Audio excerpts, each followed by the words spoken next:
What is good? What is good, everybody? Happy Thursday, guys. So, we are back, we are here, and we are ready to get the fuck out of our comfort zones and get right into this fucking podcast. So, as always, Ross, how you doing today? Doing well. Another nonstop one. We'll consider this a break from work, but no, it's been a really productive day, getting a lot done, and excited for what's to come. Not only our event, but just general progress. Every month or two, it starts to whack you upside the head. You're like, all right, yeah, I think we're going in the right direction. How you gents doing today? Blessed, brother. Blessed, grateful, happy to be here, right there with you. Week's been so busy. I actually had to delegate the biggest task I ever have in the business this week. That was me getting out of my comfort zone a little bit, but yeah, always looking forward to these hour and a half, 2 hours. Hop in here with the boys and just talk high level, high mind shit. And it's a nice little break in the day for sure. How about you, Mr. Joey? I'm doing amazing. Can't complain. Business is starting to really pick up some momentum the way that it should be. Um, Super grateful for everything, and we are doing a IV right now that my wife administered to me. So I'm doing some NAD, vitamin C, and maybe some vitamin B. I don't know if she threw the whole cocktail in there, but getting that shit going. So can't complain. Cannot complain at all. I love it. I love it. Love it. NAD is crazy. I never really had like a true out of body experience until I did NAD in Medellin at Joey's apartment in September. I'm pretty sure Jordan left his body for about 30, 35 seconds, and it was rather incredible. Pretty sure Jordan's the only person to ever experience this experience with NAD. Yeah, So that's because definitely is the definition of being in your head, guys. This is what happens when you're in your head. no, that's what happens when you're a specially created human being who's overly susceptible to amazing good medicine. Okay. I'm basically an alien. Yeah, I just left. I went to the alien plane for a little bit, and then I came back, and I was like, "What's up, Earthlings? I'm back." No, you're actually an alien, not basically an alien. That's a fact. No, So what topic are we talking about today, Ross? I think a really good one is protecting our mindset. So I'll kind of get this going. I feel the wrath of this. I would say at least biannually, it really it gets uncomfortable. Um, so yeah, I'm going to start spitballing a little bit on the importance of protecting your mind, protecting your mindset, and both of you please jump in when a light bulb goes off. You disagree with me, or you have something to add, or anything in between. But let's get after it. So, our mindset. First off, when you hear mindset thrown around, a lot of people don't even know. Oh yeah, yeah, mindset. Yeah, got to have the right mindset. Good stuff. Cool. It's very surface level, and especially our alpha males. This is all foo-foo bullshit to them. Okay, and shame on them if you one. Oh, I'm an alpha, right? That's just like, come on. We now know you're not. You're just trying to put this mask on. So get that really big pickup truck and get that penis pump, and we can get you up to that. So all jokes aside, it comes across as foo-foo to many people when you bring a mindset, or they just don't deep dive it. They don't deep dive personal development. They don't know the greats. You could bring up some of these names, like I just don't know who that is, and little do they know they're missing out on the entire foundation of the skyscraper that they're building. You're trying to build a business, or you're trying to get a high paying job, whatever route you're trying to travel down, and you're building a skyscraper with a very weak or no foundation. when the storms come, the building's going down.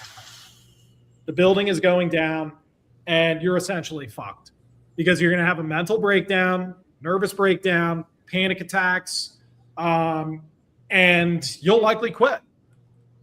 Why? Because you didn't do the foo-foo stuff. So, long story short, do the foo-foo stuff.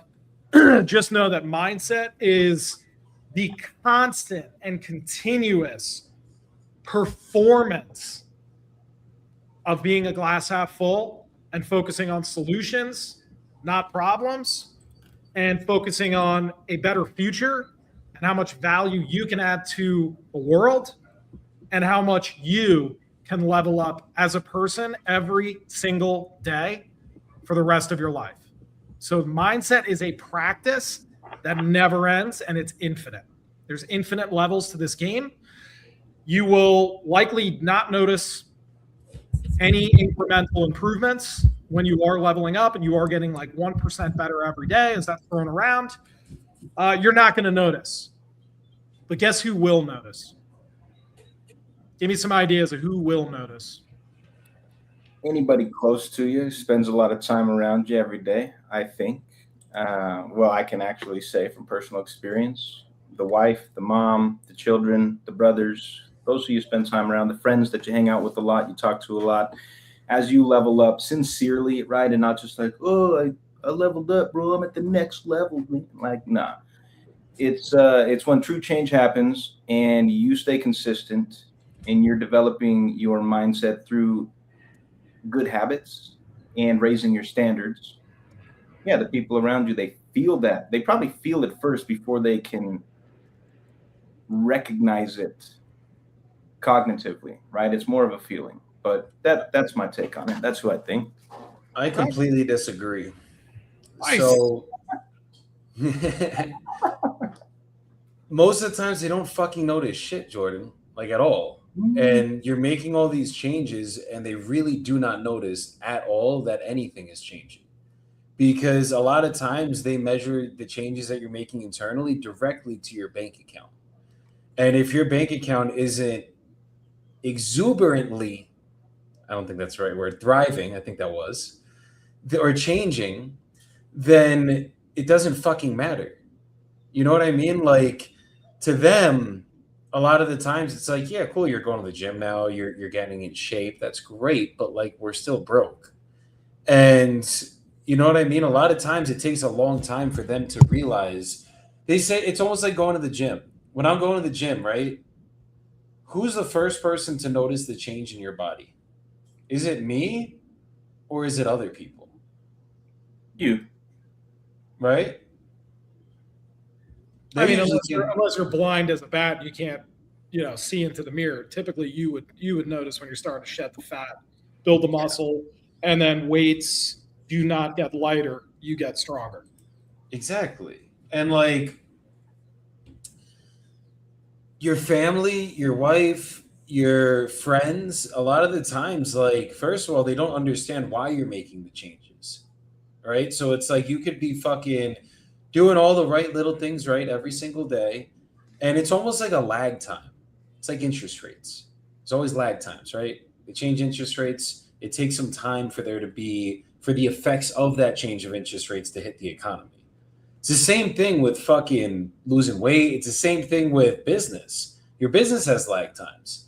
Like I said today, like I feel a little fucking hefty today because I ate fucking shitty on Sunday, really shitty Sunday, right?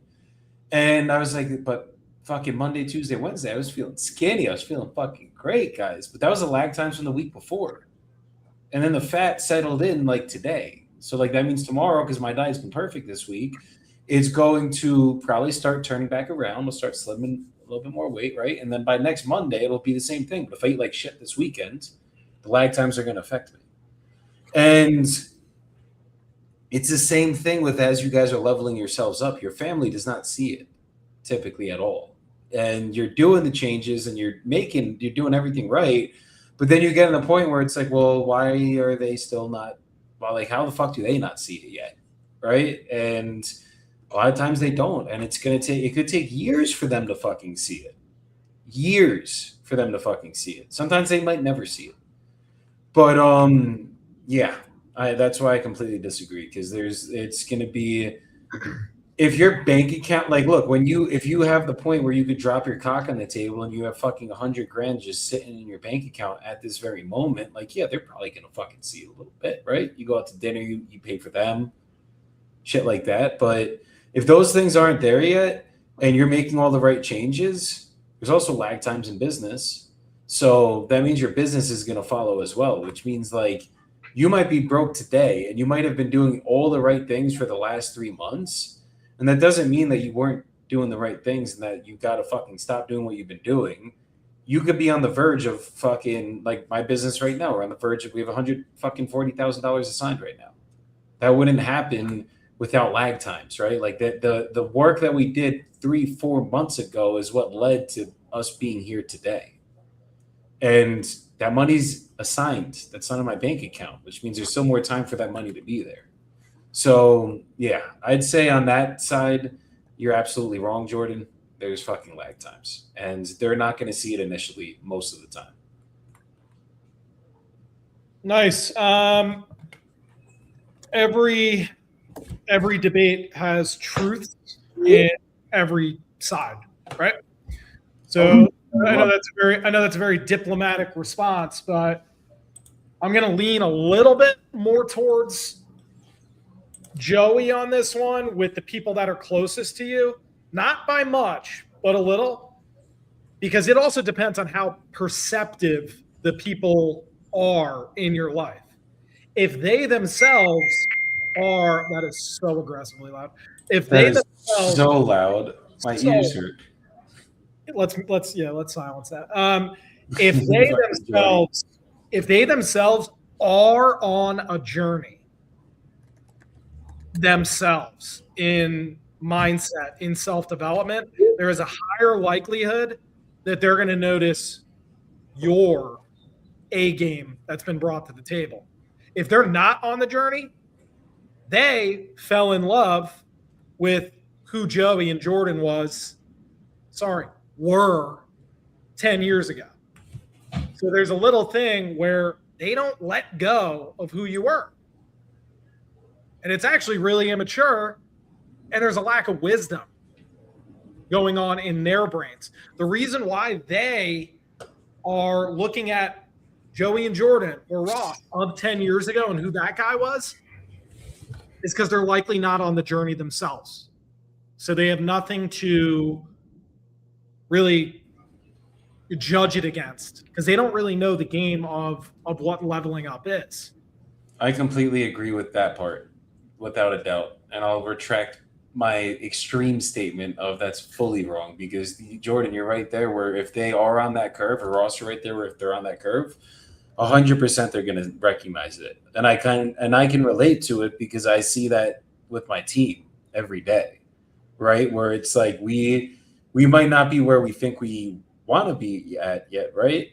But like I can see the fucking improvements every fucking day. And the only reason I can see it is because I'm making improvements every single day. And when you're on that growth curve and you're doing the right things every day and you're changing your mindset and leveling up, you're going to start seeing the people around you if they're leveling up or if they're staying the same. So if your family is on that same path, then your family is going to see it 100%. And if they're not, they're going to do what Ross said, which is bring up your past. You're like, well, why? Like, well, you did this back then. It's like, that was 10 years ago. That was 5 years ago. That was last week, not today. Right. Yes, I fucked up last week. And it's actually kind of funny that you bring that point up, Ross, because what I've noticed with a lot of people, they say, I was talking about this today with my team. When you are anxious, where are we living? In the past. No. The future. Future. When we are depressed, where are we living? Past. Right? So most people that are not on this self-growth curve on a daily basis, right, where they're not constantly trying to level themselves up, a lot of times what I've seen is they are stuck in the past. They're very focused on the past. And when they stay focused on that past, what do? They're focused on you in the past.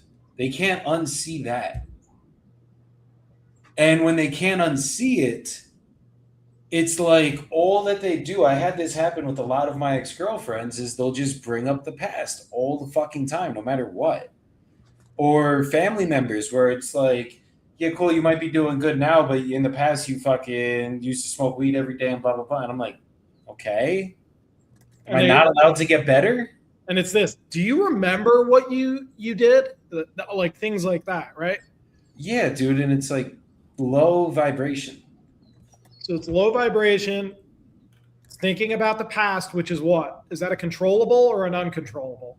Uncontrollable. It already happened. I cannot control my past. No one gives a shit. No one cares, right? Do I care about people's pasts? No, because I know they can change. You could change in 3 minutes if you wanted to. It's called an epiphany.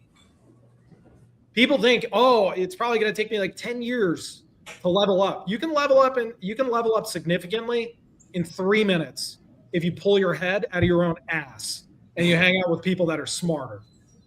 So they're called epiphanies for a reason. Anybody can change at any moment. I'm sure people that have gone to federal prison, I'm sure that woke them up a little bit. Don't you think there was probably a pretty significant change on their actions or their criminal tendencies once their ass got out of prison? That Depends changed on the person, but if they really bottomed out in prison and weren't like, oh yeah, prison's my graduation. I'm a drug dealer. Now I'm a king. 100%, bro. And those are the people that fucking honestly do the biggest shit. Yep. Like, I fucking mute it. Just turn it off. It's giving me a headache here. The NAD's not even helping. Fuck. So the people that go through the biggest shit, the depth of your struggle will determine the height of your success. We're probably going to say this on every fucking episode because it's just the fucking fact of life. And you could sit here and be like, even us ourselves, like in terms of like, oh, no, I have so much to go because I was so low. Or father things. I'm sorry. I can't fucking turn off my daughter's or my wife's notifications. Give me a second. Put the volume off. Just put it on vibrate. That's all we're asking. Do not disturb. That's what I'm saying. They're families, so it goes through. Their notifications come through. They got that access, brother. Yeah, they got that access. That's a fact. But at the end of the day, like, you just gotta fucking. You can't be living in the fucking past. You're like, when people bring up the past, it's because they're not focused on the present. And if you're not focused on the present, like, I can sit here and where we're talking about protecting our mindset, right? For me, I take that as protecting your energy. And I'm reading the book, The Gap and the Gain right now, right? And fucking literally in that book, what they go over is a lot of us are living in the gap. We're worried about where we aren't right now, which means we're worried about like in the future where they want to be. Right. But when you start looking backwards, and I'm not talking about living in your past, I'm talking about like compare yourself right now to who you were 5 years ago, to who you were 10 years ago. I guarantee you're a lot better version of yourself today than whoever the fuck you were 5 years ago, 10 years ago. Hopefully. And when you, hopefully, I mean, some people might be more bigger piece of shits, right? But big turds. Big turds, right? But like, let's talk about, because obviously we're all in real estate here, right? Let's talk about cold calling for a second. Think about the first time you made a call, the first time you made an offer, versus how you guys can call now. It's lit, like, even if you're broke right now and you don't have any contracts to prove for it or whatever, all you got to do is like just look back and be like, wait, but yeah, I fucking literally used to lock up a contract a day, every day for fucking years. And like when you can look back at that, it kind of rebuilds your mindset as to like, there's two ways I can think of this now, right? It's like, oh, well, why don't I have any contracts now? It's like, or, well, look at the ability that I have. Look at how much better I've gotten since that first phone call I ever fucking made. And then from there, it's like that feeling is so much doper than like that feeling of like, oh, well, I don't have a contract right now. I don't have money right now. I want my bank account to be here.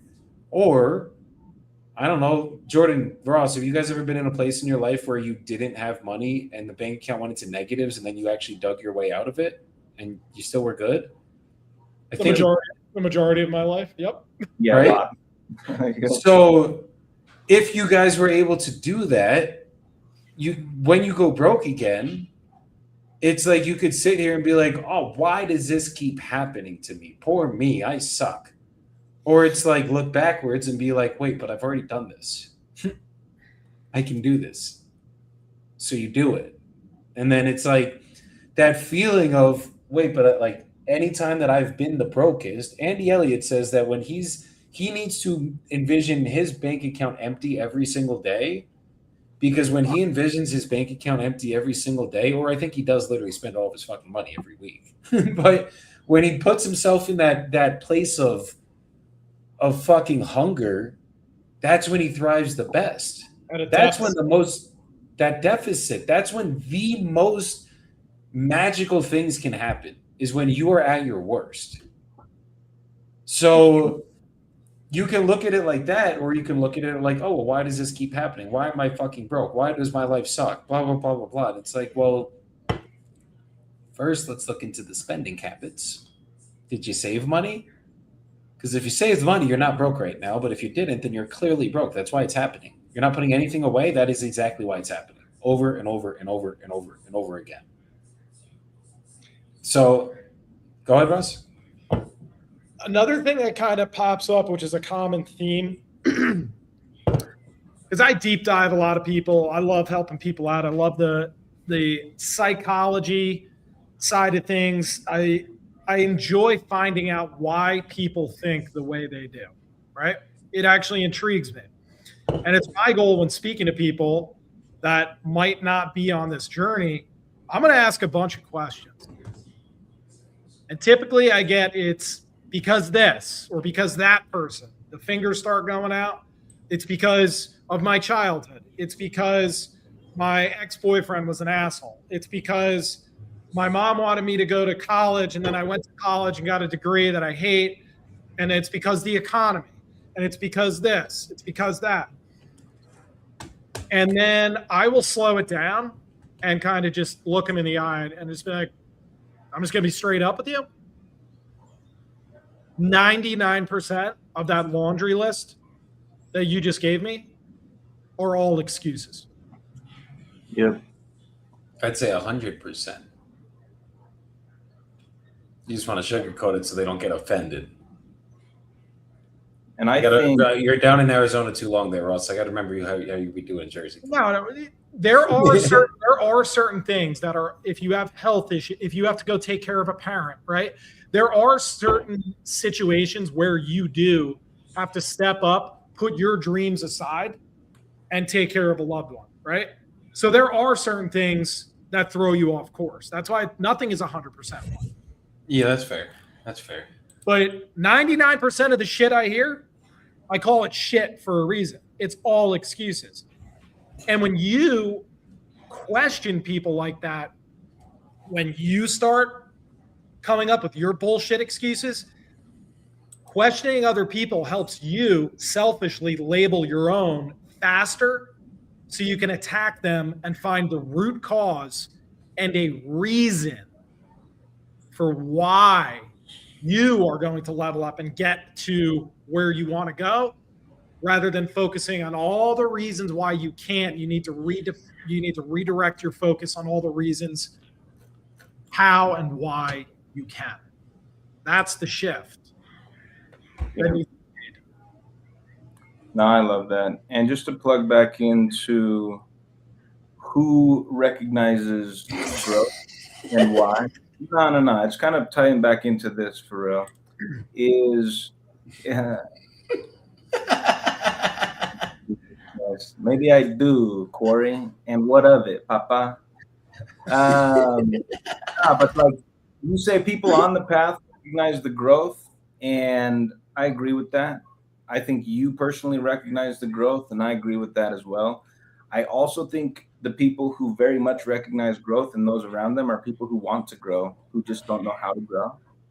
And they are stuck and they recognize you are unstuck, and they might feel a myriad of emotions. I won't even try to label the emotions that can be felt because I think I've been there before. We probably all have. You look at somebody doing things you want to do, and you're like, shit, that person's growing rapidly, and I'm not.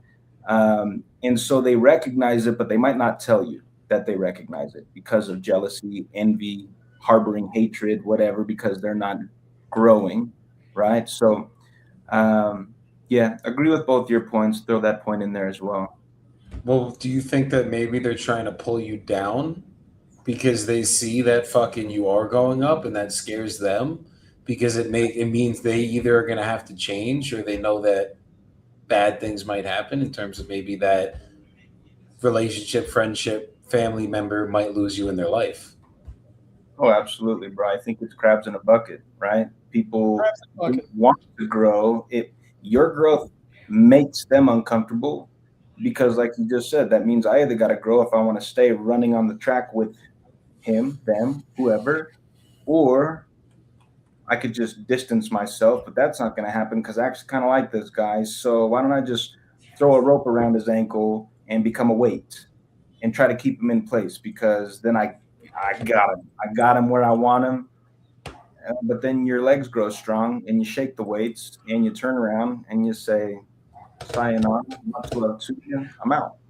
But yeah, I absolutely think people try to hold you back and hold you down. They might not even be doing it consciously, I think, because that takes a lot of introspection to realize that you're doing that to a person. And then you'd have to look at yourself in the mirror and be like, damn, I'm trying to drag another human being down because I'm scared of personal growth. People ain't gonna. So, what do you do in that situation when that comes up? I think you have to build the ability and the resilience to turn around and cut the chain. And it's not comfortable and it's not easy because, I mean, listen, I think most people love deeply. I can't, whatever, trauma is going to affect whoever, but like love's a raw emotion. And when you feel it, it's deep. So you want to turn around and cut the chain of somebody who loves you? No, I don't want to do that. Most people don't want to do that. But what if I recognize that the only way for me to continue growing was to cut that chain? You got to build strength and you got to build the willingness to turn around and do that and to free yourself and move forward. And yeah, a lot of people choose not to, and they just want to stay shackled. And some people probably get deluded in thinking I can get so strong that I can drag everybody up with me. I'll make them change through my change. And unfortunately, I don't work like that because you Never don't gonna have happen. them. You can only control your growth, unfortunately. Fortunately, not unfortunately, right? Unfortunately, yeah. Are they an anchor or are they a lifeline? Are they an anchor or are they a lifeline? I agree, and I also disagree with you, Jordan, on you got to buck up and you got to have those conversations. Not every time. The ones you do, those are the most painful because they're seeing you succeed. Everybody wants the best for you until it's better than them, right? Everybody wants the best for you until it's better than them. Then things change.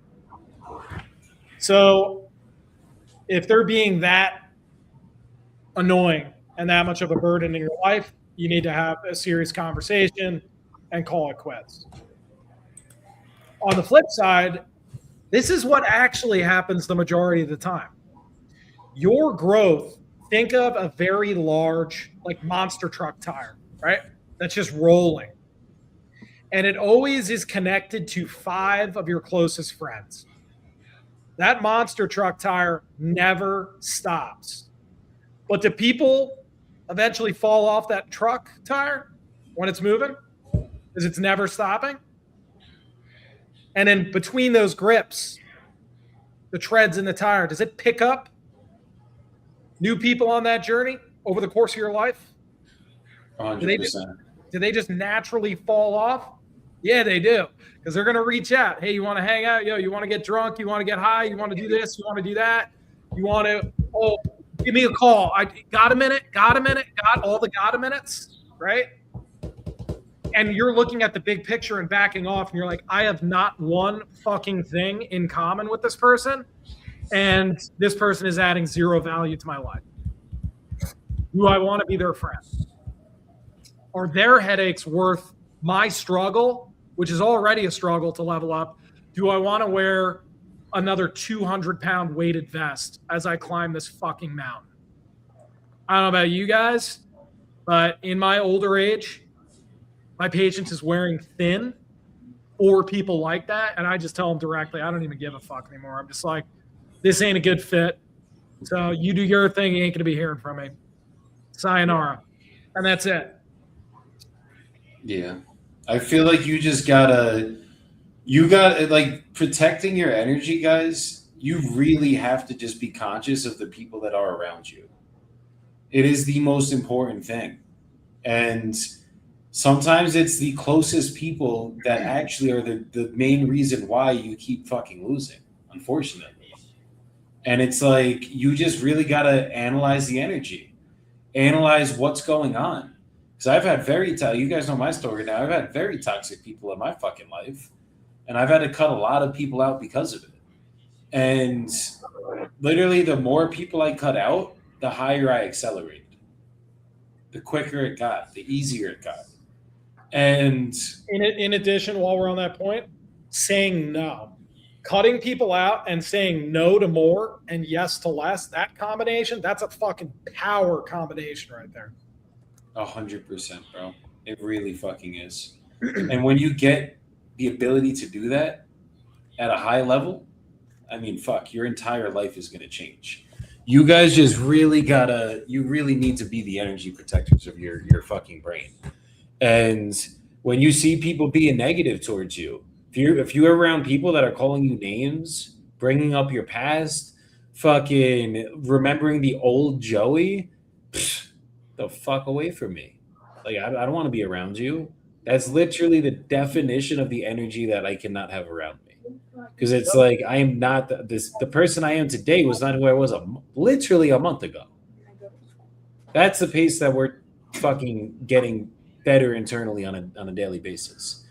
And I mean, Ross even knows for a fact, like, the shit that I would talk a month ago versus probably where I'm getting towards now, night and day different. The drama that I would get into versus the drama that I'm staying away from now, I don't have any drama right now. My life has been peaceful, at least the last couple of weeks. Fuck, it's been like zen, chill.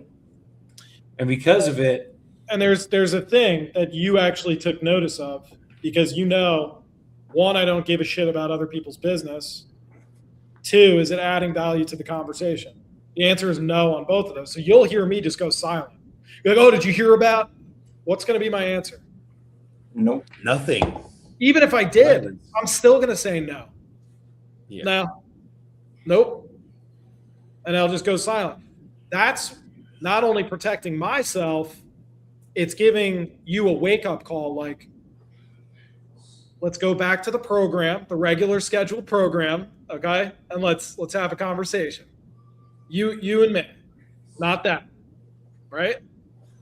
Exactly. So hopefully some of these things where the strictness is coming out, it is shining like a better light on you, and you are doing the right thing. You are not shit talking other people or getting involved in other people's lives, because that's not what smart people do with personal growth. That's personal death. That's the opposite. No, it's so true, bro. And I just had a thought while Joey was talking, just about cutting people out, removing the cancers from your life, whether it be friends, relationships, family members, communities, fucking people you're following on social media, what the fuck ever, certain social media apps. Through my journey, right, over the past, let's call it 13 years, what I don't think I realized that I realize now with hindsight is God cut people out of my life, right? I was never the type of person that was like, nah, you ain't it, cut. But for some reason, a lot of the people who I thought were going to be in my life forever were cut out of my life. They did it. But what I realize now is they didn't do it. They're fucked up. I'm fucked. They don't know what the fuck's going on. They just, fuck Jordan, whatever, peace. But really, that was God being like, nah, you don't have the clarity to recognize that that's a cancer and it needs to go. So let me remove it for you. Right. And now I'm coming into this season where I have the clarity and I'm choosing to make the cuts, although maybe reluctantly, because right, I love deeply people in my life. They're there for a reason, but then I recognize as I'm on a journey of personal growth, yeah, you got to go because I can't grow here. It's like I'm a rose bush in a fucking patch of weeds. Like, y'all got to get the fucking weed whacker, get this shit out of here so I can continue to grow. And so then you get conscious and then you start removing the cancers yourself. And I think that's, from my perspective personally, it's just been a beautiful change. And I used to get really hurt thinking about all the people that I now know were removed from my life intentionally, just not by me, right? They just couldn't be here. I just didn't know that. And I just like, dude, you want friends, right? Your early 20s, everybody wants homies. You want to be surrounded by people who you can go out and do fun shit with. And it's like, well, yeah, that guy might not be on the best path, or this girl might be doing some crazy shit, but yeah, that's not me. And like, they're fun to be around. So like, whatever, you make excuses, you justify, you keep them around. But where we're going, where we're at now, anybody who's on the path for personal growth, it's intolerable because it is an oxymoron. You can't do both. You cannot grow in the thicket of the weeds because the weeds soak up all the fucking water. You need the water to grow. Yep. And it's, Jordan, it's probably the hardest thing to go through is that change. Like, I think that's harder than getting to the gym and reading the right books and getting in the right rooms. I think letting go, it's that loss aversion that really kicks in. Letting go of people that really you did have a great time with. They were a great part of your life, but life, just like the calendar year, everything runs in seasons. And the sooner you realize that it's okay, that was a great season of my life, but this is the season I'm in now. And also this season, this too shall pass as well. Hopefully for the better. That's the goal. So you can feel bad, but make sure to feel bad quickly because everything happens for you in life. It doesn't happen to you. 100%. Like, I get to learn that lesson and I get to remove these cancers, although it's not always fun and it doesn't feel great. It will, like you're saying, as soon as you get over it and then you see, like the metaphor you used of the wheel picking up new influences, oh, then you're like, well, how could I possibly have time for these new influences when I was making time for the old ones? And it sucks. They might be gone. We'll pray for them, wish them well. But with them here, there's no more room for the new. And yeah, I think hearing you say loss aversion it actually sparked an idea or a thought rather. It's like, you got to even be okay being alone for a minute. If you recognize these cancers got to go, okay, cool. You cut them and then the wheel doesn't pick up anything new for a minute. And like, are you okay with that? Or are you going to go call those people? Are you going to go social media sites? Are you going to go look into those accounts because it is comfortable, right? That's what the mind is used to. And it's uncomfortable for the mind to think in new pathways. So then you want to revert back. You got to ask yourself, am I okay maybe being alone for a minute while I wait for the new positive influences to arrive in my life? Absolutely. Watch your words, though. Are you alone or are you independent? No, yeah, facts. You're never alone, right? Yeah, we got to deal with all these freaking thoughts in our head. That's this monkey mind never shuts the fuck up. You're never alone. That fucking It's right there. just doing the best with what you got. And you can't really take yourself to the next level until you fall in love with yourself and hanging out with yourself. That's the first friend you need to work on. And that one's hard enough to fucking deal with, right? Well, look at when we were going over my story, guys, with all my relationships I kept going into because I couldn't be fucking alone, right? And then it was like, then I did become alone. And then all I did was go internal. I'd go sit in the fucking sauna for hours on a daily basis and just like close my eyes and just fucking meditate and fix myself. And then the higher I leveled myself up, the better people I started attracting. And then I met my wife and couldn't be in a better, I've never been in this good a relationship my entire fucking life. And I would have never attracted that woman had I fucking continuously just kept jumping into new relationships. And it's like the same shit with business, guys. Like I can relate this directly into business with your teams. Like you have someone that doesn't fit the culture of your team, you cut them immediately. Don't wait to go hire the next person and then you cut it. Don't wait for them to close their next deal and then you cut it. If they're not vibing or they're fucking up or they are constantly fucking with your mental capability and they're just constantly pissing you off, get rid of them immediately. Even if that means that you have to go get back in that chair for a moment. Like, guys, you guys know how I am. I'm fucking cutthroat. If it ain't working, I'm done.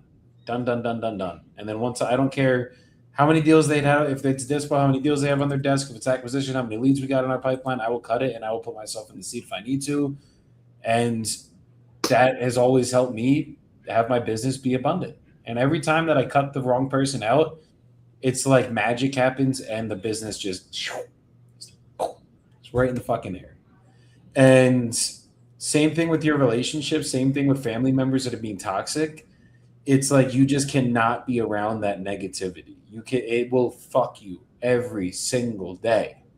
Like if you're around someone that on a daily basis, guys, is fucking just putting you down, how the fuck are you leveling up then? How are you working to improve yourself? You're not. It's fucking impossible. Now, So just remember also, they don't necessarily need to bring you down with their words. They can do it unconsciously without even knowing. Oh, absolutely. We all know the fucking Debbie Downer when they enter the room. You can feel energy up to 30 feet away. That's true. As we are all literally energetic creatures inhabiting this planet. Fucking ball of energy in the matrix. That's all we are. so But real quick, go ahead. I want to talk about something. while we were on that friendship, I just want to circle back real quick because this is really important. When you see people that are the popular kid, there's two things I want to bring up. First off, 80-20 your life. 80-20 your life. Did you know that 20% of your friends will give you 80% of joy and fulfillment? 20% of your friends will give you 80% of joy and fulfillment. Your wardrobe, 20% of your wardrobe is going to be worn the most and give you the best look. It's going to be form-fitting, things like that. Same thing for your business. 20% of the staff is going to give you 80% of your profit, right? So when you have the bad apple, cut them short. That applies to your friends, your fucking wardrobe. That makes you look like shit and feel like just a dumbass. You look like, you just like, who's this idiot? I paid money for this. And then also, like, if you're in business, you gotta, like, one bad apple spoils the bunch cannot be further from the fucking truth. Oh, yeah. And an easy way to see if people are on the right journey is asking this, or saying, I say this nonchalantly, and it's a great way to pick up if they're on the personal development journey or not. Dude, imagine just like sitting in your room with your own thoughts for a little bit. And if I hear, oh, fuck that, I know they're practicing escapism. And I know we're not going to be a good fit. And I throw it around like I'm joking, but I'm really not when I say that. And other people are like, yo, sometimes you got to go deep. Like, I like sitting with myself and I learn and I meditate and I grow. And that's the person you want to be around. That's the person you want on your team as well. Absolutely, bro. So I want to talk about need versus want. Because as we're talking about protecting our energy, protecting your energy, guys, you got to be very careful of the words that you say on a daily basis. Your words hold a lot of powerful, especially with your brain, right? And I'm probably one of the biggest culprits of this rule that I'm about to get into, but we think we need all these things. And at the end of the day, when you're functioning in the psychology of need, when you say you need something, like for example, I need that next contract, I need that deal to close, I need the car, I need the house, I need the wife, I need the whatever you want to relate it to. You're fucking yourself every time you're in that mentality. And think about it like consciously. Like if I say the word need, it's like, no, I need it.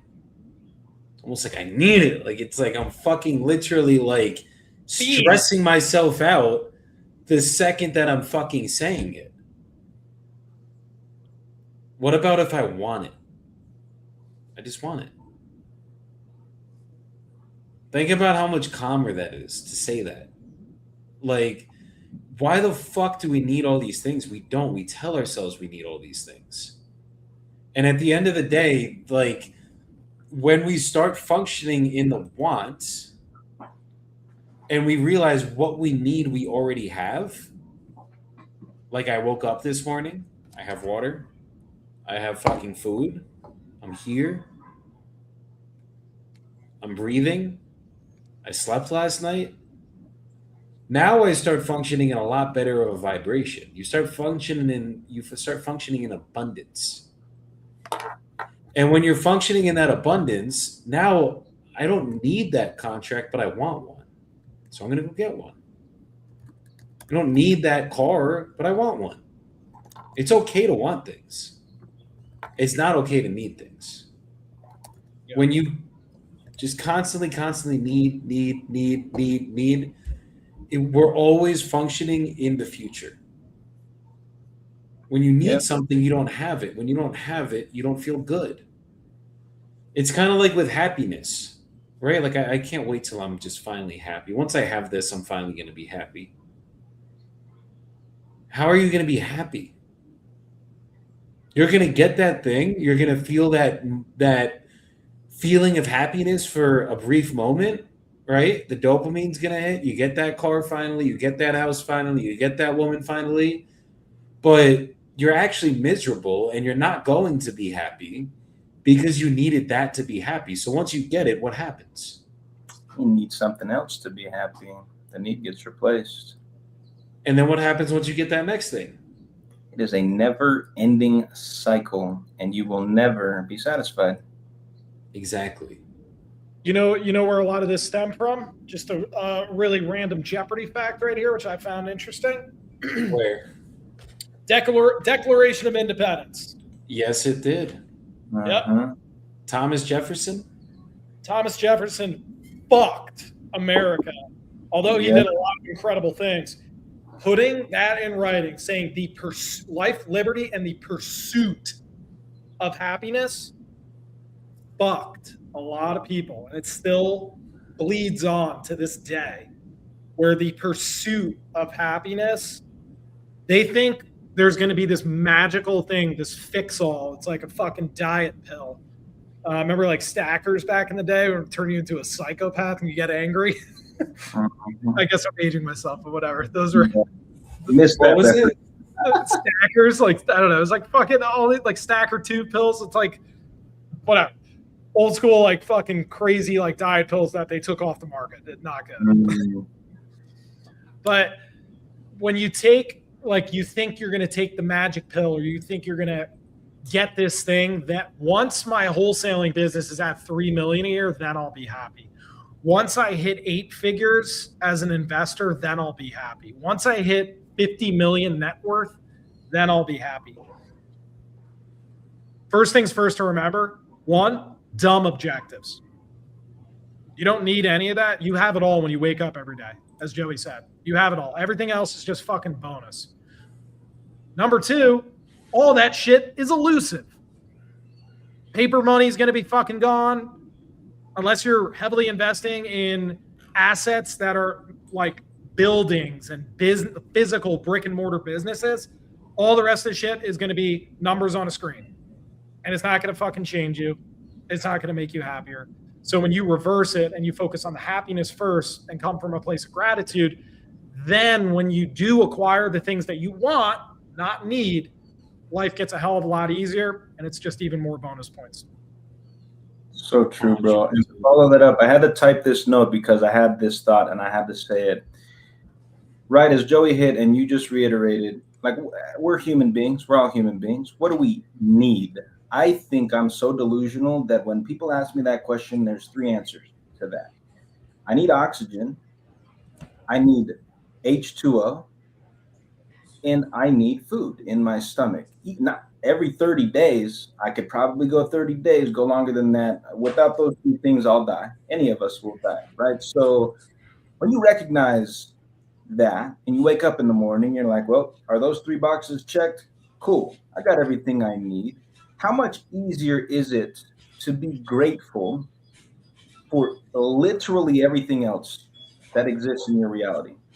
Whether that is the one pair of shoes that you have might have a hole in it, but you could have no fucking shoes. So be grateful for the shoes. You have one shirt hanging in your closet. You actually have a fucking closet. Maybe you have a little cubby under the bridge and that's where you sleep so you don't get rained on, right? That's not the best of circumstances, but you don't need a house. You need oxygen and water and food. Everything else, like you just said, Ross, is a bonus. And when you recognize that those are the three boxes that need to be checked every day, you check those boxes. Yeah, literally everything else that could happen today. As I look around my office, I got a fucking coffee mug and a cell phone and this book right here and this cool G2 pen. Yeah, grateful for all those things. People be like, why the fuck are you grateful for a G2 pen? It's even broken because I bite on it. Well, because I could write things with it and I don't need it, right? It's not a need. It's not a necessity. It is a want. And a question I wanted to ask you guys is, this isn't a comparison of anybody's circumstances. I'll preface this with that. But do you think it is easier for those who grew up in lack to recognize what is truly necessary and what is truly a want? Yes, 100%. I mean, it's like my wife always says, "Tu nunca fuiste pobre." You never were poor, and it shows. And if you grew up very spoiled and very rich, how the fuck can you appreciate the little things? Because you've always had them, right? But if you fucking got to the point where you have had to struggle, where you haven't had meals, or you've been around people that have had that at the very least, then you absolutely do appreciate the little things a hell of a lot fucking better. I mean, it's just human nature, right? Like if I've always had something and then I now don't have it, I'm going to notice I don't fucking have it. But if I fucking haven't had something for years and I've had to struggle without it and I've been fine and already made it through it, then it's going to be a hell of a lot easier for me to get through everything, obviously, but also understand that I don't need that. I want it. It's dope, but I don't need it. So I'd say 100%. What do you think, Ross? I got a lot on this one. Try to keep it concise. It's lopsided, I would say, leaning towards the wealthy. I think the life is a little bit easier. But I have met wealthy people that have the same exact mindset of people that grew up with nothing, where they are so damn grateful for every little thing they have. And it was due to their upbringing. It was due to their parents. It was due to their support system, because they didn't give them shit. So I think to pigeonhole people is retarded, honestly. And I think on the flip side, on the poor people, are you going to be more grateful? Yes, but then you have people where their head's so big it can't even fit through the fucking door. Started from the bottom down, yeah, like type shit, where they think their shit doesn't stink. And you have the other people that come from nothing, where they can't get the poor ever, no matter how good they get it. They feel bad for themselves, and they talk about how rough life was, and no one gives a shit because it's in the past. No one cares. So that's a whole shit show of possibilities. I think it's about your upbringing. It's about your support system. It's about your ego. No, I actually like that answer, dude, because as I'm hearing you say that, and like I said, it's not a comparison. It was just a genuine, curious question that popped into my mind. It's like, I think you could have wealthy parents and still be raised in an environment of lack, right? Because like you said, your parents didn't give you shit. Yeah, I'm not buying you a car when you're 16. Go get a fucking job and buy it if you want to drive around. Oh, you want gas in that? Well, go fill it. You figure it out. Thus also teaching you very important lessons as you grow into adulthood But I mean, in a sense, you still grew up in lack, just not circumstantial lack. That was a forced lack from your parents, which, in my perspective, I think that's great parenting. You know what I That's mean? it's But awesome. that's also they're there for your support system, like you're saying. They support you through all of that, but they want you to struggle because that's how you learn and that's how you grow. And so people who yeah, I can see that. I actually really like that answer. I agree with Joey's perspective and yours, Ross, but I think understanding that there's people who grew up with nothing financially, who could gain a lot of wealth and still be miserable and ungrateful. At the same token, as there's people who grew up with everything and were given a silver platter, and yeah, they have a lot of money and they're also ungrateful. And then the flip side of that coin is possible in both scenarios too. So, and that's interesting for my mind to think about. Yeah. It's honestly, everything's subjective because you could put someone in the worst scenario ever and they'll come out as a billionaire. Or you could put someone that was handed everything in life and they rose to a billion and they turned into a fucking drug addict and now they live under a bridge, right? You have the power of greatness or becoming a complete fucking miserable failure. You're in control of your destiny.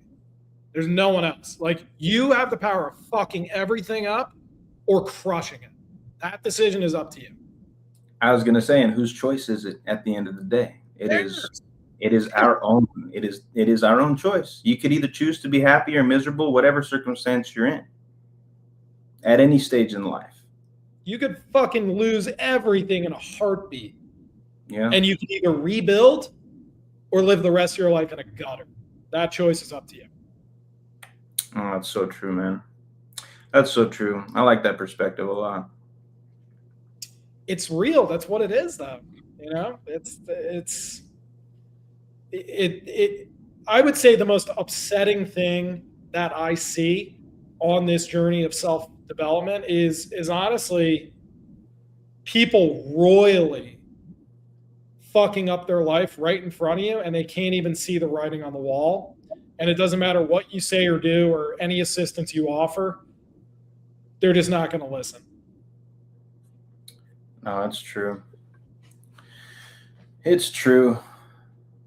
I think people are comfortable in their misery, and it's crazy because I don't understand it, but it's not for me to understand. I don't think, you know.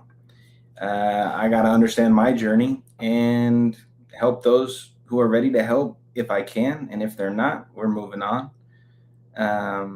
That's just the personal journey that each of us have to strive upon. But no, it's true, man.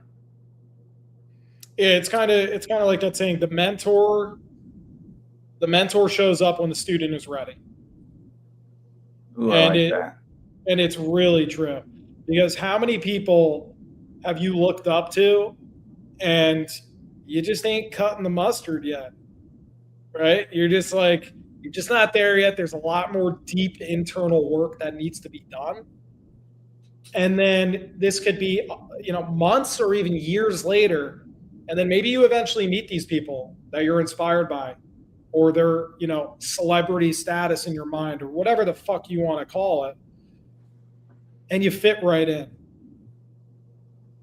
It's just, the power of the mind is just like, we are so blessed with this fucking superpower, this brain between our two ears. And most people don't even use it. They don't even use it. They think about nothing and they get nothing. It's true. I honestly think most people just battle their minds every day, And I've read a couple of books and some perspectives from some authors. It's like your mind and your thoughts, right? That's not you. No. It's you're the soul inhabiting the mind. And so the thoughts that happen, I mean, how many of us can sit down and be like, okay, don't think about this. As soon as you think about what not to think about, you're going to be thinking about it, right? That's stupid. It doesn't even make sense. It's paradoxical So we can't control the thoughts. And instead of battling the mind, it's like a separate entity that lives in our fucking cranium that we need to learn how to live alongside.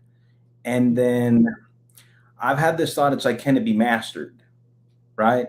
Can you master the mind? I'm of the thinking that you can, with much practice, of course, but I don't think it's ever going to be fucking quiet.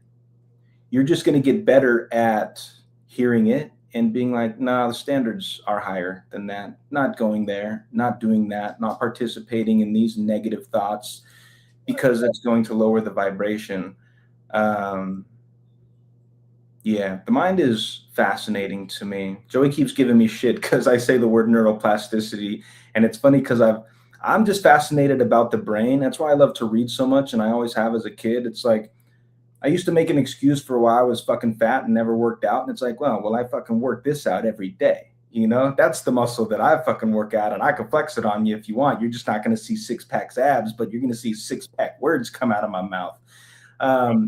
But as I'm learning about learning and like neuroplasticity and what the fuck that actually means, and it's actually your brain rewiring itself to think differently.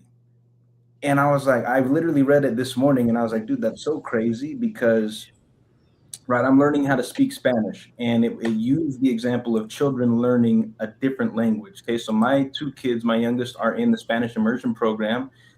English is their first language. We read a lot in our house, so like they're pretty well spoken for kids of 7 and 9, but they're also learning Spanish. And it's crazy. We go sit down at parent-teacher conferences, and their Spanish teacher speaks to them in Spanish. That's it. That's like part of the gig, right? And my 9-year-old son is just having a conversation in Spanish, and I'm bewildered by that. I'm like, dude, that's so crazy. First of all, it's fucking incredible, and I'm very proud, but it's like, how is his little brain picking up this whole language faster than I can pick up that language? And it's because his brain is so malleable when he's young that the neuroplasticity happens easier, right? The neural pathways form and reform, and the brain is rewired easier as a child than it is as an adult. And that doesn't mean as adults we cannot rewire our brains. It just means it's going to be more difficult, and we have to try harder, and we have to learn more and practice more. And it's just an interesting thing I'm thinking about, because as I'm trying to learn Spanish, like, dude, it's pretty tough, dude. Shout out to Joey for being pretty much fluent, although his accent sounds like he's from New Jersey. He wants to tell me I sound like a guy when I speak Spanish, but it's interesting. And I was just hola, amigo, hey. Yeah, I know. And I was telling the boys before we popped on the podcast that I want to learn how to play the piano, because it is said that learning to play the piano is a skill that rewires the brain so much so because you have to have 2 hands independently playing up to 10 notes simultaneously across 38 notes that you have to remember how to play. And that to me is fascinating. And now I got to learn how to play the piano after I learn how to speak another language. And honestly, by the time I'm on my deathbed, I think I got to know at least 5 languages, because that's like a really easy textbook way to be like, oh yeah, I rewired my brain. Oh, you did? What do you mean by that? How? Well, I can speak in this language. And then you just go off and speak in a language that they don't understand. And it's like, yeah, language is fascinating because that's a communication style with other human beings that I had to train my brain and develop. And now I just understand words that your brain doesn't understand. It doesn't mean I'm better or worse or anything.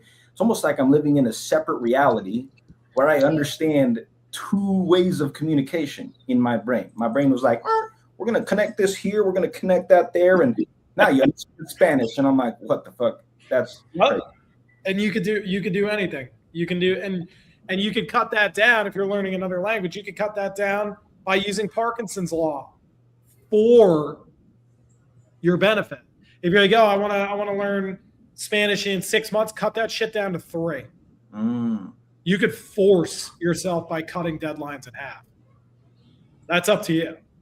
And if you really want to put yourself under pressure, you could cut that shit in half. Is that going to be a lot of hours a day? Yeah. But yeah, if you use Parkinson's law for you, not a lot of people talk about that, cutting those deadlines, making ridiculous deadlines. The human mind and brain is a habit completion loop. It's going to find a way to complete that loop as fast as possible. It just finds ways to work itself out. And that's how the universe works too. So use it for you. Don't always say Parkinson's law. I got to work for 8 hours. Do you? I'm thinking a 3-hour day today because I'm facing burnout. I'm going to bang out 8 hours of work in 3 hours. And that's what I'm going to do. And I'm going to fuck off for the rest of the day. So you can do that as well, right? So it's super, super powerful. And while you were on the neuroplasticity, rewiring your brain, another one I heard, and I'm starting to admire people at these cigar lounges. They have chess tables. And these are badass motherfuckers sitting there in silence, strategizing. And I know these guys are all in business. I know. They just look like bouses. And that's really intriguing me too, because when I was a drum instructor, I taught this student, and he was in he would travel out to San Diego from New Jersey and crush chess. The kid is a genius. Yeah. But those strategies, playing chess, you can apply to life and business of your next 5 moves, so it's super, super cool to push the absolute limits, and the harder shit you do, the harder shit you can do. 100%. The human brain is quite a marvelous organ, and I fucking love chess, dude. I need to play more chess. I used to Of course actually. you do, Eric. Yeah, but dude, just like Ross, it's such a strategic game. No, it is. It requires you to think ahead. Not in the sense of what's going to happen in the future, but rather what are the moves that I can control in the future to force the outcome that I want, right? No, chess is dope, bro. Hell yeah. That's why they always say the expression, we're playing checkers or chess, not checkers, right? Mhm. Because it's you do need to think a couple moves ahead in everything you're doing. Yeah, where is this going, and where could it go, for better or worse? And to stack those, Yeah. all those different spider webs and U-turns and detours that could fucking happen along the way, and try to look at all those different perspectives and possible outcomes.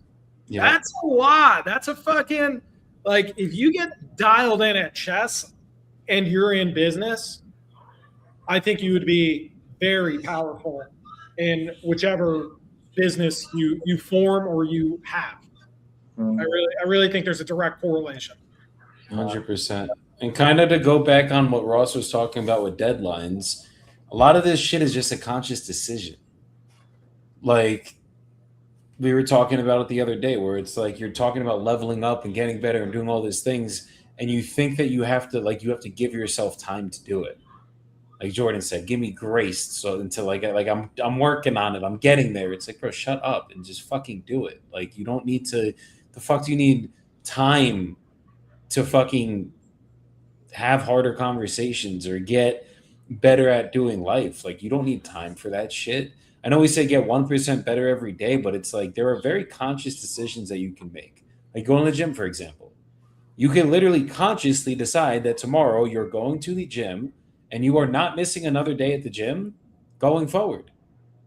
And you can 100% do that and not miss another day at the gym that you plan. It is very simple. It is not rocket science. It's literally the power. I mean, it's in Think and Grow Rich. It's literally the power of decision. Once you decide, and if you decide enough, you will eventually start to do it with intention. When you intend to do things, you're not thinking about it. You're not thinking about turning the stove on to fucking cook dinner. You're intending to, I am going to cook. I am at the gym. Once you eliminate the thought and the negotiation, and you turn it into intention with forced upon replicated decision, life gets easier, and it eventually becomes your identity. No, it's so true. It's raising your standards every day. And I think, as I'm hearing you say that, it's dude, if you try to negotiate with your mind, you're going to lose 10 times out of 10. Yeah, it wants to keep you safe. You want to be cozy. And it's fucking marvelous, bro. How are you going to beat your own mind in a fucking negotiation? The fuck, it knows all your fears, all your fucking worries, all your anxieties. The mind wins 10 times out of 10. And I like how you brought Joey's talking about working out. You just got to decide to do it. I haven't missed a workout since the day before New Year's Eve in 2025, right? And it's because I'm being intentional about it, and I made the decision. I'm not going to miss a workout for the rest of my life until my bones are too brittle to lift weights, and then I'll probably try to fucking swim. I don't know. But We're not doing it. And then now I am working out with intention. And that intention is I have a set time that I'm trying to do it. It was in the afternoon until I got yelled at for a long time, and now it's in the morning. But Well, you threw in the magic word that while we're talking about words, you threw in the magic word. which one? TRY. That needs to be deleted from the vocabulary. Yeah. No, we're doing it. And we're doing it with intention. And it's like we're doing it so intentionally now. And it's amazing what happens when you start doing anything with intention. Then you start having ideas on how to iterate and do it better. When you're just trying to negotiate with your own mind and convince yourself to do it every day, you're just like, oh, okay, got to get 2 sets out. Let me pump it up. Oh, I did the 2 sets. I'm done. We were just talking earlier. It's like, well, it feels like my muscles have plateaued. And you're like, yeah, do new exercises. And I'm like, actually, I will. Yeah, that's great, because now I'm being intentional about becoming healthier, becoming stronger, and building the body that I want so that I can be the person that I want in the world. So I'm going to intentionally and go seek the knowledge to understand what else I can do to force my muscles to grow. And it's with reading fucking books, right? I'm going to intentionally read every day, and I'm going to read specific types of books because I have intentions with what I'd like to do with that reading session. When I read personal development books, my intention is to improve my ability to understand how to grow as a human being, as a man, as a father, as a friend, as a brother, as a son. When I read fantasy books, my intention is to get lost in a fantasy world and de-stress, right? So, no, yeah, I love that. So let's talk about that really quick before we get the fuck off of here. Let's do it. What is your guys' opinion on going to the gym in the morning versus going in the afternoon? I want to have an open discussion about it. The honest answer to that question is I would rather go to the gym at noon, but I prefer to go to the gym in the morning. Why would you rather go at noon? It just feels easier. It's like I could wake up, I could drink coffee, I could read, I can meditate, I could journal, get on my meeting and start my work day, right? But what happens when I do that is I'm tired. And then noon comes around, 1 comes around, I'm beat. I'm like, yeah, it's time for a fucking little power nap. When I work out in the morning, as I have been for the past, I don't know, we'll call it 30 days, my energy levels are through the roof. 2:30 hits and I'm like, damn, well, should we go on a walk, actually? Maybe a run, go play with the kids outside, go do something around the house. I got energy. And so personally, I prefer working out in the morning now that I've tried it. I just never really tried it before because I wasn't a morning person and I was a night owl and I like to stay up late. Well, I just changed those late hours into morning hours and fit what I want to do at night into the morning. And I much prefer it today. Did you make a decision? Absolutely, I fucking did. An intentional decision. And that the intention was now I'm going to go to bed by 10:30 at the latest, like lights out, we're out, 10:30 at the latest, so I can wake up at 6 or 6:30 to have the time to read the books I want to read and to do what started at 30-minute workouts. Now they're pushing up to 45, 50-minute workouts. And I think as I continue pushing forward with intention, those are going to turn into 1 hour, 1.5 hour workouts because I'm enjoying it. I'm having a good time doing it. And I'm liking all of the results physically, mentally, spiritually that are coming from making that decision and doing it in the morning. You know what people that are in shape like to do? Have a lot of sex. Yeah, well, that too. Well, people that are in shape, you know what they like to do? They like to work out. Why do you think they like to work out? Because they're in shape and they know it's going to get them in better shape. And when they feel great, they know they're going to fucking crush the day. It's not rocket science. And like those decisions, I was the night owl too. I worked nights for fucking almost 20 years between the restaurant industry and law enforcement. And it was just, I was the night owl. I was the party boy, stayed up late, fuck it, let's go till 6 a.m. Let's keep it going, right? Sleep till, 2 in the afternoon. It's all good. It's all good. I am the night owl until I made a decision. I said, I'm the fucking chirpy bird in the morning now. Actually, it's not even morning because it's pitch fucking black when I wake up every day. Yeah. So maybe I am still the night owl, right? Just in a very shifted manner. Yeah. Early bird gets the worm, they say. That's what my grandmother used to have, the most wild sayings. All the old sayings. She always used to say that shit. It's like, dude, what does that even mean until you do it and you become the early bird and you're like, wait, nobody else is out here to get these fucking worms right now. So that's Yeah. why I get the worm, because I'm the only fucking person here. I'm eating it and they're gonna be fucking starving. And Yeah. I'm gonna crush my day and they're gonna be controlled by the day. Well, yeah, they're all fighting over the scraps that the early birds left around. Yeah. So Flying through the sky, they're like, oh, can I have that half of the worm? Now you got to fight me. Is it important then to go to the gym in the morning, or is it okay and acceptable if you go in the afternoon or at night? Like, is there an importance to this? That's a good question. My mind instantly goes to, and without giving room for anybody's excuses, if the option was don't work out at all or work out in the afternoon or at night, I think I say work out in the afternoon or at night, because if you don't work out at all, you're going to be unhealthy and fat. Yeah, 100%. Make the decision to work out in the morning and you have all 3 time slots available and the choice is up to you. I absolutely think it's important to choose the morning because it sets the tone for the rest of the day. Ross, what do you think about that? I think that obviously it's subjective. What works for us might not work for other people. So you got that going on. But I do know this, that the later the day goes on, 2 things happen. Willpower starts wearing thin. So the odds of you actually going to the gym are going to be lower due to all the mental fatigue and the lack of available willpower, right? So the decks are stacked against you as every hour ticks on that you're not in the gym. You got that going on. So yeah, if you want to do that, you're going to be working against yourself. Second off, due to the lack of mental bandwidth that you've already burned out in the morning, which is when you have the most, it's like a fully charged cell phone, then it goes down.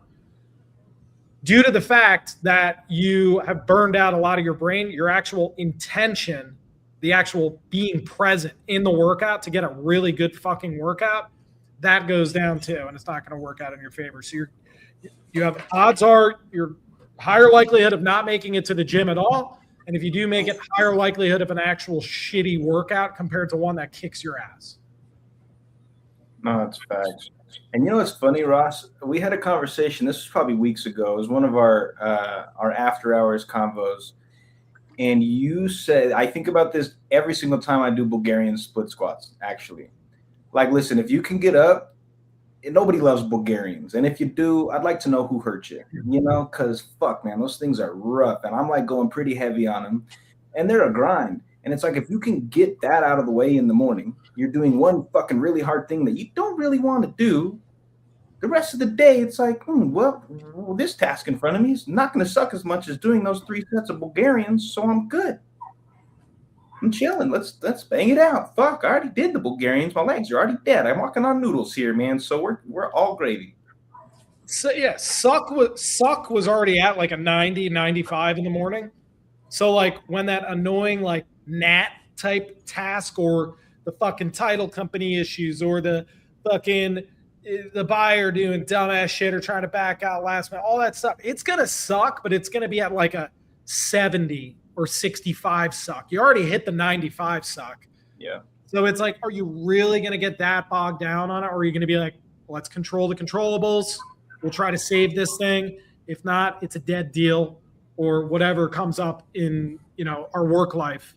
So be it. But we know that we just brutalized our fucking body in the morning. And all these daggers that are being thrown at us, we have now shielded ourselves pretty well. Yep. So I'm of the firm sound. I mean, it's literally mandatory to be on my team that you go to the gym in the morning. And the reason that I realize that this is such an important thing is, like, one, if you have families and you're going at night, you're literally not spending time with your family. So that's not cool. And 2, like, you're not going to fucking go. And your energy is going to suck throughout the day if you don't go. Like, you cannot have the same level of energy that we have on a daily basis and show up the same way every single day if you don't go to the gym in the morning. or if you don't at least get your heart pounding for fucking 30 minutes in the morning. So for me, it's a non-negotiable. And I honestly think, like, guys, we all have the same 24 hours in the day. So for anyone that wants to make the excuse, well, I can't go because I have this. Look, unless you literally have your work shift start at 5 a.m. in the morning or 6 a.m. in the morning, which I guarantee almost none of you do, you absolutely can go in the fucking morning. It's called go to bed early and fucking wake up early. It's And that even simple. even that's still somewhat of an excuse because they do have 24-hour gyms with the fob key. So it's Exactly. all it comes down to is I don't want to do it. They just won't admit that. Yeah, and then everyone's like, "Oh, well, I'm not a morning person," or "I get strength. I get more strength in the afternoon." And it's like, Excuse. that's all the Like, shit that you're telling yourself. Yeah. Like you don't get enough strength in the morning because you tell yourself that you're weaker in the morning. You just woke up. Like what? Well, you literally just woke up. You just got out of the biggest recovery state that you'll ever be in, ever in the existence of humanity, is when you go to sleep. Your cells repair themselves. So you literally just woke up and you're telling me that you're not strong in the morning? No, you're making a fucking excuse. Facts. You It might chose. take you some time to Yeah. get strong in the morning, right? Like you might have to build the habits. You might be weak in the morning. That's fair. You go to the gym for 3 weeks, a month straight, 2 months straight, you're going to get stronger every fucking day. Yeah, but like when you say you might be weak in the morning, I think the only way that that's possible physiologically, it's not. I don't think your body atrophies at night. Your muscles like and you wake up and you're like, oh, I got okay, you know. But it's like your mind might be weak in the morning, and right goes back to battling your fucking mind. You're not going to win that negotiation. Right. And going right back into Ross's Well, point you can, about- though. You can win that negotiation, right? Because Right, taking action. taking action, your conscious minds can control your subconscious thoughts if you train it hard enough. Yeah, you just taking action. You is- wake up 5, 4, 3, 2, 1. You get out of bed. You just controlled your conscious mind, no matter how big your inner bitch voice is. No, for sure. But that is sidestepping the negotiation. When you wake up and you sit up in bed and you're like, oh, okay, it's time to go work out. I gotta go read. I should drink some water. Or I could just open Instagram, just scroll for a little bit and just, it's kind of cold out there. My blankets are warm. This pillow's nice. Your mind will always talk you out of it. So, like you say, 5, 4, 3, 2, 1, out of bed, clothes on, in the gym. Wow, look at that. Now I'm lifting weights. What the fuck are you going to say now? Mind, you can't say shit because I'm in control of the body, right? I did the thing. I took the action. There's no negotiation that happened. I am the master. I think I answered my own question from earlier. So, yeah, you can absolutely master the mind through taking action. Time. Yeah, did it anyways. Sorry, mind, fuck off. It comes down to time and speed to implementation. So time can be used for you or it's going to be used against you. When you let time stand still, the negotiation voice will turn into a fucking megaphone. Oh, yeah. When you immediately speed to implementation, I'm going to take this, I'm going to just go. I have this thought. I'm going to put my gym clothes on. I'm going to take my fucking pre-workout. I'm going out of the gym right now. Let's go. I already get the music going while I'm getting dressed. I'm fucking making my drinks, blah, blah, blah, blah, blah, hydrating, stretch, fucking whatever you need to do. And I'm going down to the gym. That's it. This is what I'm doing. This is my intention. I'm going to the gym. I'm going. And then Yeah. drown out all that other shit. And you just It's beat like- your mind right there. It turns in from like screaming the megaphone with the time and the longer it is, the negotiation gets louder. So like this little baby pathetic, like, come on, Jordan. Don't do it. Yeah, come on. You sure you want to cozy bed?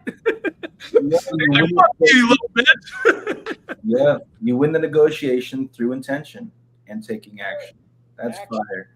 No, I love it, dude. I like that metaphor too, is that the voice gets louder and the negotiation gets louder and also more cunning, right? Because again, your mind knows you better than anybody else. So the longer you give it to come up with excuses and reasons and justifications, the better they're going to be. And it's screaming, right? Instead of like, don't go work out. It's like, hey, you're fucking comfortable in this bed. Lay down, dumbass. You're like, yeah, maybe I will. That sounds Right.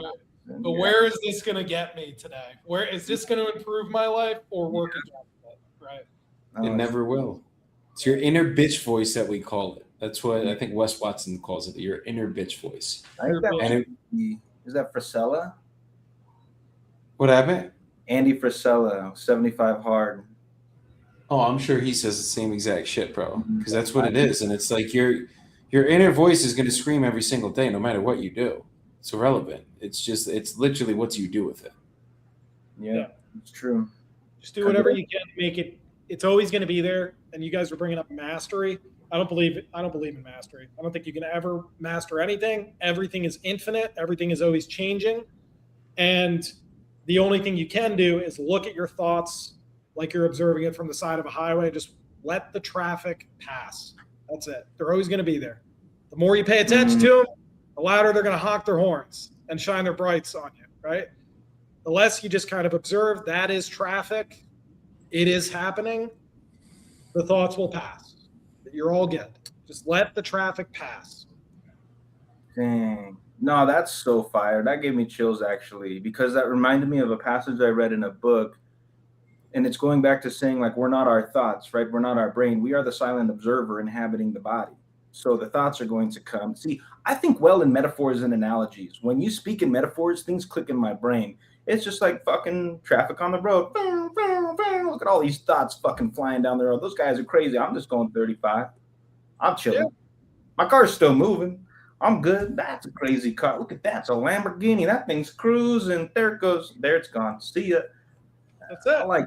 I like that. It's just this. Everything is like a fleeting moment. Everything passes. It's all good. Just the longer you fixate on it and hold on to it, it's just gonna fucking destroy you. So just let go and just let things do their thing. Like just leave shit alone.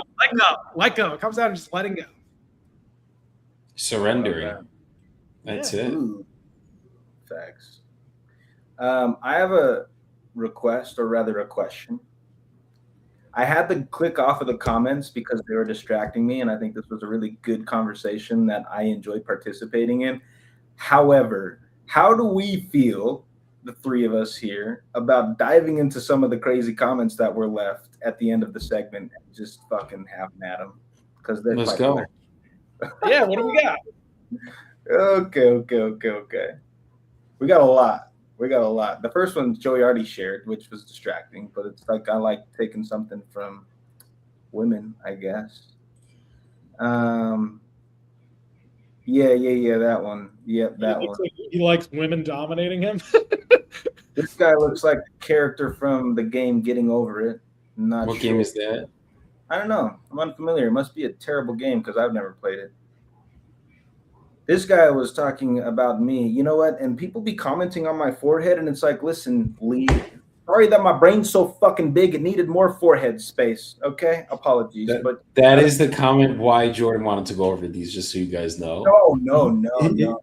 There's a lot. Like this one, looking like schoolgirls. I love it, bro. These are cracking me up, dude. Nice. Ooh, we don't belong with the baldies. Apparently Jordan's bald now. I mean, my hairline might be receding, and listen, I know I'm gonna look good bald too. I got a nice shaped head, just like Jober. It's just a really big one. Who's the bro? Oh, that's me. I take that as a compliment. I think so. Yeah, I think so. Now he's just confirming. Are you also a bottom in real life? Yes. Power bottom. You can't forget the power. We got to be powerful about it. Lying, he doesn't have a wife. He's gay. Sorry, bro. That one's about just a little bit. Just a little bit. Rapper Central. He meant Yapper Central. Hey, I love yapping, dude. Hey, answer this one. What's that belt for, Buster? Just for show. I bought it at a WWE competition. Yo, we went to the WWE fucking show and bought the fucking replica belt. I love that. Climbed the ladder and he got it. Yeah, we climbed the ladder and we got it. We won the belt at the Super Bowl of wholesaling is what we did, This thing. The master closer. I like this one. That's funny. Capitalizing on something that died years ago. What's that? Becoming a better human being. When did that die? Is that going out of fashion? Well, you know what's awesome is all the keyboard warriors, which I love because I think it's fucking hilarious. I think it's so funny. I mean, some of them are really, really fucking funny. But it's notice there's no picture. Notice that they're escaping, right? They have to shit on people to escape their own shitstorm. And it's awesome because their life, if I meet this person ever in 30 years, they're going to be the exact same. So these are the people that die at 25 and get buried at 75. Oh yeah. So true. It's so true. I like this one.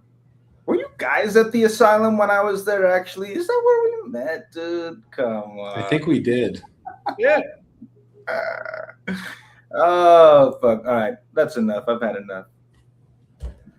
I think it's fucking great. Hey, No, me too.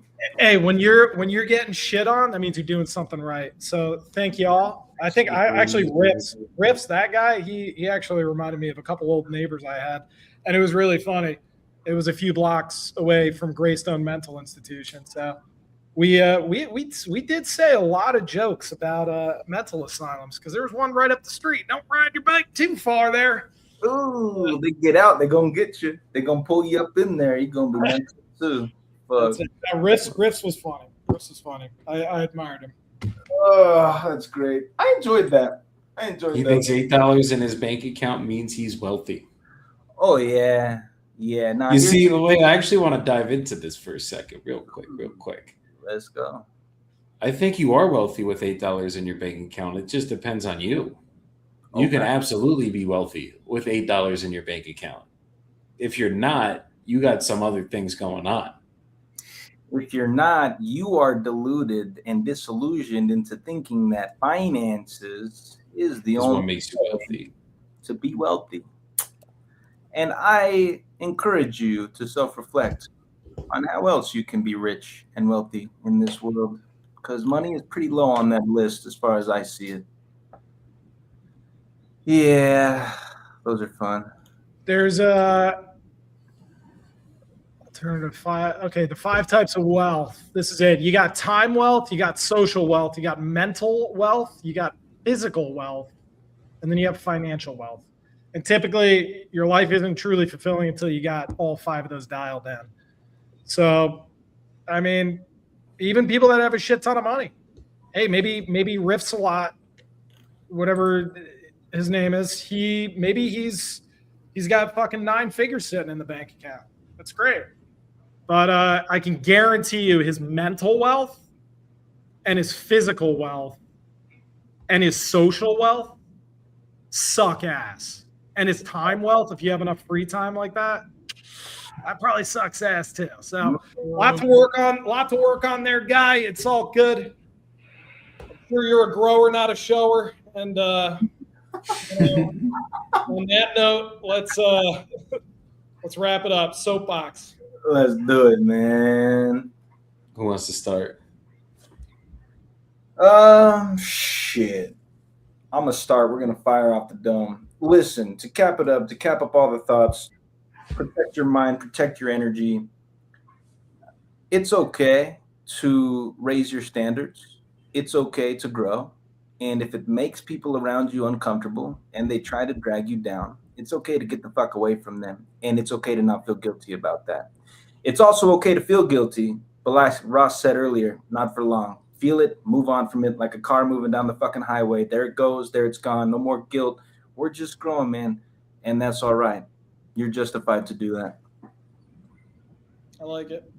Yeah, I mean, this goes to show, just kind of going at the end, you're going through the comments and stuff like that. Like stuff like that, I wouldn't even really entertain typically.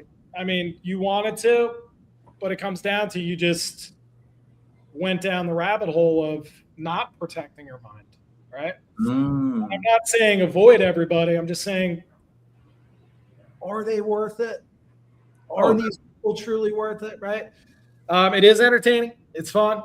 But at the end of the day, the negativity, the energy, it's something that they are seriously dealing with. They have some deep internal issues, and those are coming to the forefront because it's an inner projection of their inner world, which is shit, coming to the outer world.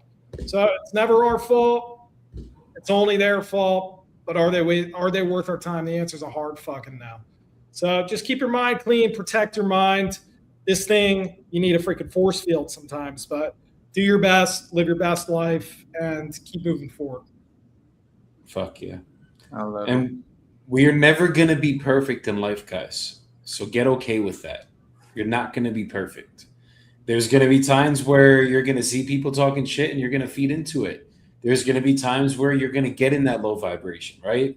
But it's the recalibration. It's that as quick as you go down, how quickly do you get back up? That is what's going to determine where you guys go, how you guys deal with things, and how do you protect your mind. So make sure that you guys take the steps every single day, live in the present, don't live in the future, don't live in the past. Just live right now, enjoy every day, and you guys got this shit.